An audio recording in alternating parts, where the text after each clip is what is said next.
Question 49. How are believers to withstand hostility from unbelievers?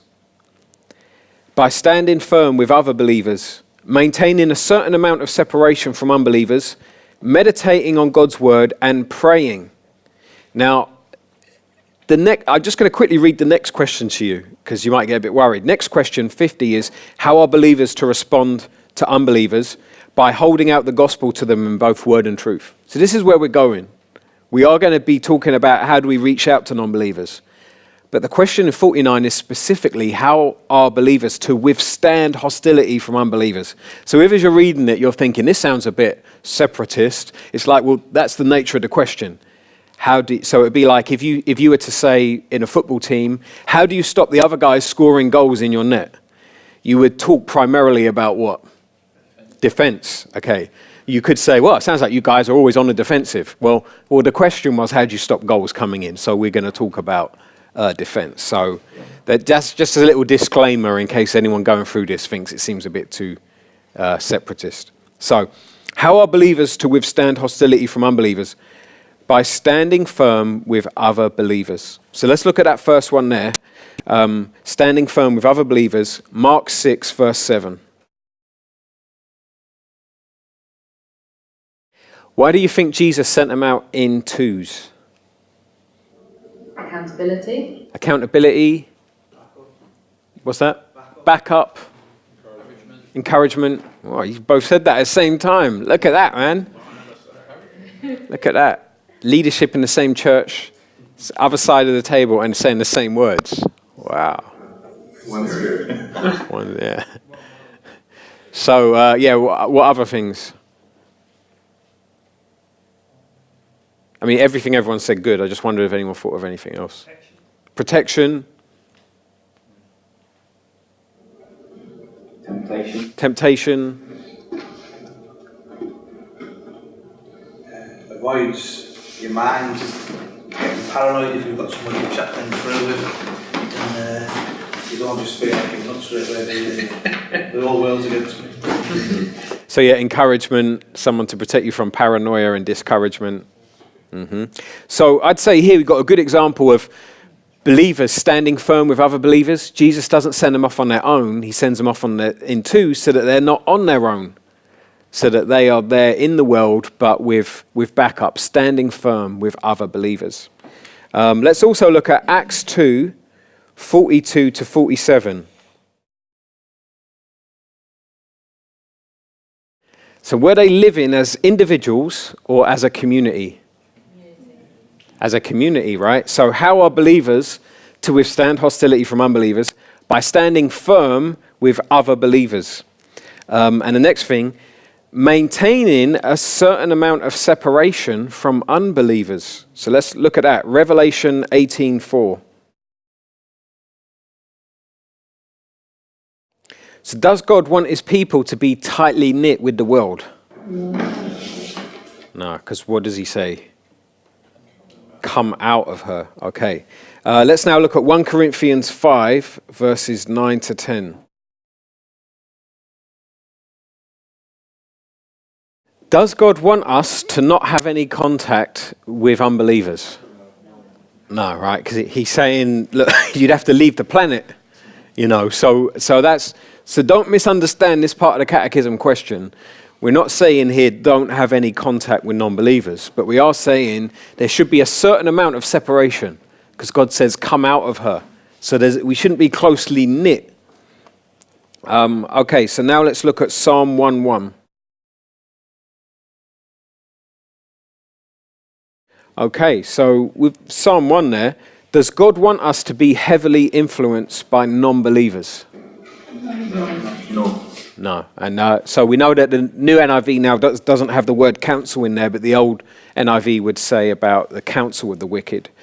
So how are believers to withstand hostility from unbelievers? By standing firm with other believers, maintaining a certain amount of separation from unbelievers, meditating on God's word and praying. So let's look at meditating on God's word now. We're still in Psalm 1, so can we read verses 2 and 3, please? What does this psalm tell us to do?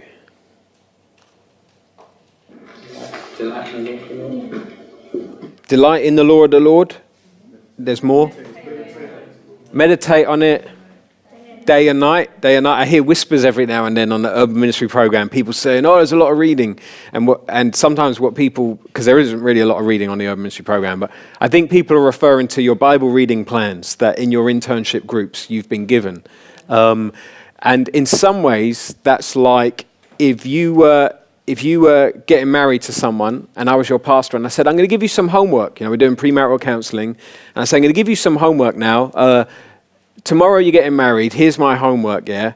First week of marriage, every night, have a conversation, spend time talking together.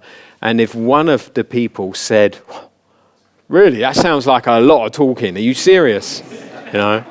So if whoever's running your internship group has given you a reading plan, don't see it as, this is a lot of reading. See it as, this is a wonderful opportunity for me to listen to God and to then talk back to him in response to what he said.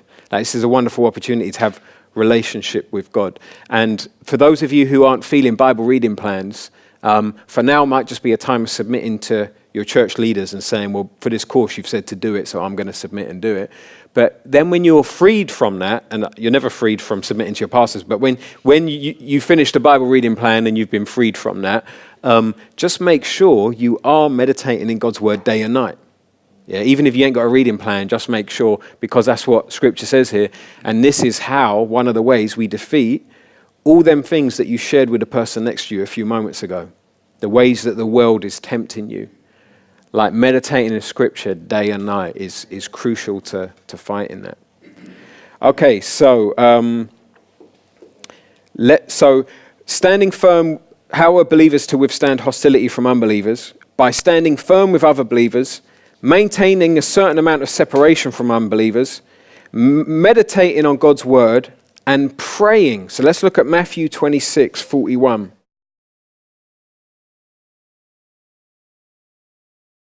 What will help us avoid temptation?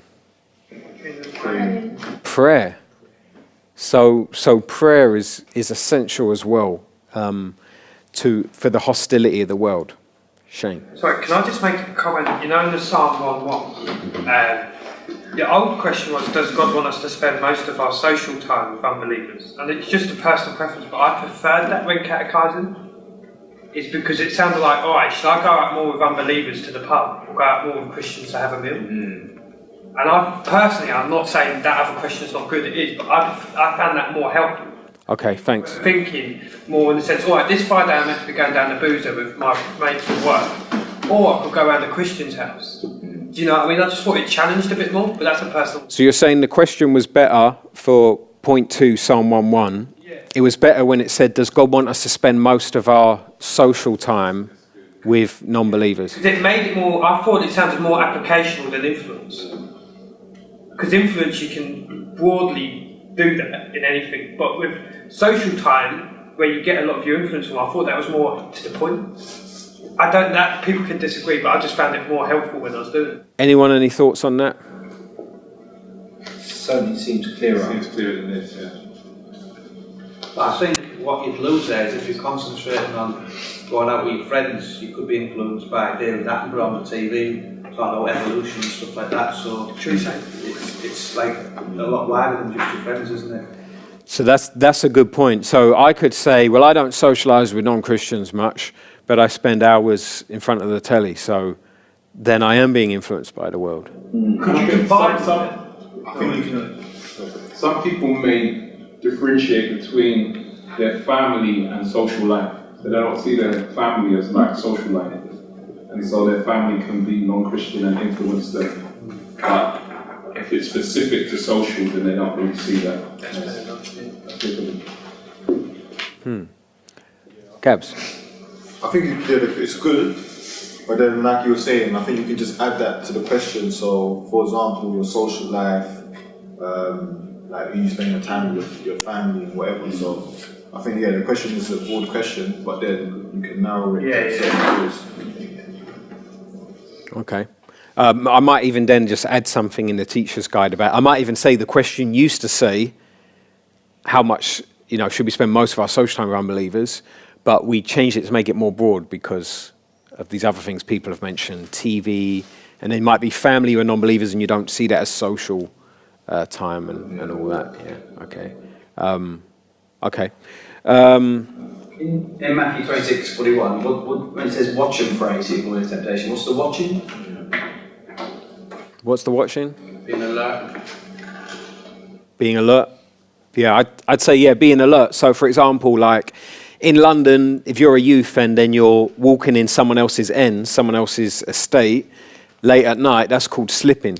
People would say you're slipping, and so that's someone who's not being alert.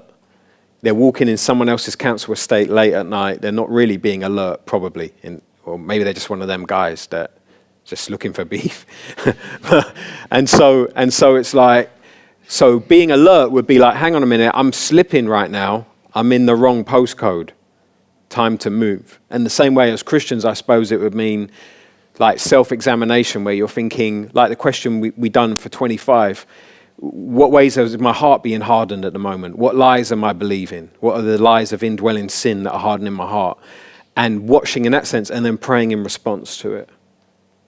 I think that's what it means, but maybe it's something to, at a later date, spend more time studying that verse and meditating on it. Okay, so now we have an illustration of a guy balanced precariously. Now, a funny story about this illustration, yeah, because I'm not a drawer, so the illustrations has always been a mission, trying to get royalty-free stuff and that. But at one stage, I was like, I want to put more women in the illustrations because there's too many men, and yeah. But then there was a big problem because a lot of the illustrations are about Jesus. So I can't put a woman there, right? Because Jesus is a man, okay? So then it's like, and Father God can't represent him as a woman as well. That's problematic. So then it's like, okay. So with this one, I was like, so I started to look for pictures of a woman doing the same thing, which was also problematic, actually, because when you're looking for royalty-free pictures, all kinds of stuff comes up on the screen. But then I did find a picture of an office worker woman, precariously balanced, and then I realized, well, if the only illustration of a woman is one of like, whoa, then it kind of communicates, well, men are solid and firm, but with the ladies, they're a bit, so then I took it out. So that's just a little bit of background in case any of you ever thought, why are there so many pictures of men here? This is a bit man-centered. Can I explain the illustration? So the illustration here is, it's a question to ask the person, are you standing firmly in one camp? Are you standing firmly in one camp, or are you wavering between the two? And it's a beautiful question, because sometimes then people say, you know what, I realize lately I've been wavering between the two camps. I've got one foot. Sometimes I say to people, have you got both feet firmly planted in the believing community? Sometimes people say, I got one foot in the believing community and I got another foot in the non-believing community. So now, turn to the person next to you and ask, where are you standing right now? Do you have both feet in the believing camp or one foot in each camp?